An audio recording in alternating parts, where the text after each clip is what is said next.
ඇත්තටම රජය බලයට පත්වීම සඳහා ලබා දුන් පොරොන්දු කිසිවක් ඉෂ්ට කරන්න අසමත් වෙලා තියෙනවා.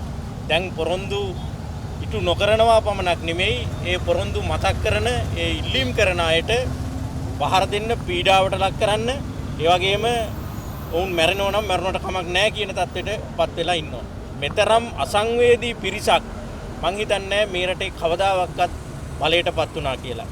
ඉතින් මේ කණ්ඩායම මෙම ස්ථානයේ දුක් විඳගෙන निराहारව මේ ගිනි අවුවේ ඉඳිද්දී ජනාධිපතිතුමා සහ කණ්ඩායම මෙතනින් මීටර් 50ක් එහා පැත්තේ AC කාමරයකට වෙලා ඉඳලා මේ දිහා බලන්නේ නැතුව සංවේදී වෙන්නේ නැතුව කටයුතු කිරීම තමයි අද මේ ඛේද වාචකේ වෙලා තියෙන්නේ. සංවර්ධන නිලධාරීන් පමණක් නෙමෙයි අද වෛද්‍යවරුත් මෙහෙමයි. ගොවි මහතුරුත් ඒ පීඩාවටපත් වෙලා තියෙනවා. ඒ වගේම අර ගම් වතුරට නායම් වලට මුණ දීපු අයත් ඒ පීඩාවටපත් වෙලා තියෙනවා. මුළු රටම පීඩාවටපත් වෙලා තියෙනවා. කොටින්ම මහා සංඝරත්නයත් ඒ පීඩාවට ලක් කරලා තියෙනවා. ඉතින් මේක අභාග්‍ය සම්පන්න තැනකින් කෙලවර වෙන්න පුළුවන් කියලා තමයි අපිට පේන්නේ.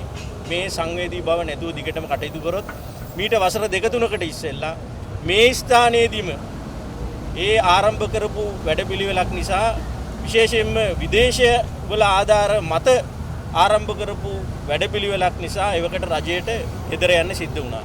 අද අපිට පේන හැටියට වෙන කාගේවත් ආධාරයක් නැතුව අපේ රටේ මිනිස්සු විසින්ම ආරම්භ කරන ව්‍යාපාරයක් මගින් මේ රජයට ඒ ඉරණම අත් වෙන්න පුළුවන්. දිගින් දිගටම ඒ නොසලකා හැරීම කරොත් ඉතින් අපිට පේන හැටියට මේ සංවර්ධන නිලධාරීන් ඒකේ මුල් අඩිය තමයි තියලා තියෙන්නේ. අපේ නායකතුමා කියපු විදිහට සර්වජන බලය හැටියට අපේ විධායක කමිටුව මගින් විශේෂ තීරණයක් ගන්න ලැබුවා. කොන්දේසි විරහිතව සංවර්ධන නිලධාරීන්ගේ මේ අරගලය නිමවන තෙක් ඔවුන් සමග එක්ව නැගී සිටින්න අපි තීරණය කළා තියෙනවා.